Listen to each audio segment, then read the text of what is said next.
ఒక వైన్ షాపుకి ఓనర్ను చేయాల్సింది పోయి కనీసం క్వార్టర్ కూడా డబ్బులు ఇవ్వడం లేదు.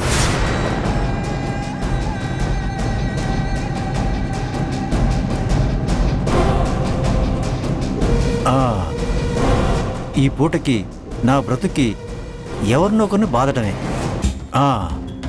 ముందు ఈ మందు షాపుతో మొదలు పెడతాను.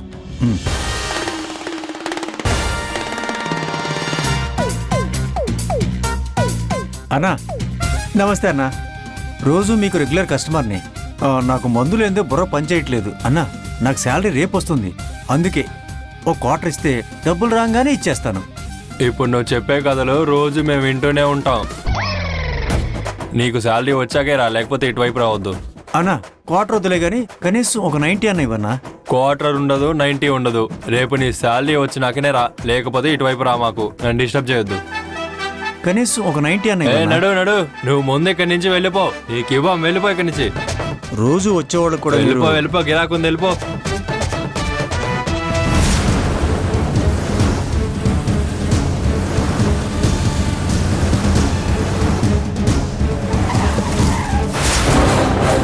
అన్నా ఒక క్వార్టర్ ఇప్పి అన్నా. నా దగ్గర లేవన్నా, నా దగ్గర లేవా? వెళ్ళు. అది కదయ్యా, నా బిడ్డ అనుకో, ఒక 50 రూపాయలు. హే,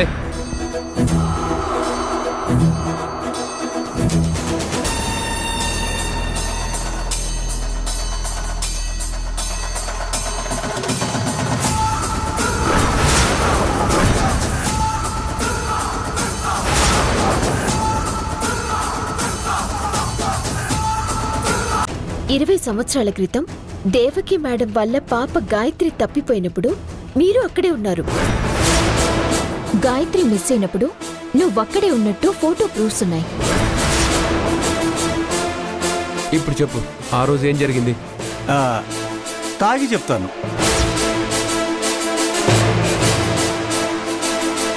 అసలు ఏం జరిగిందంటే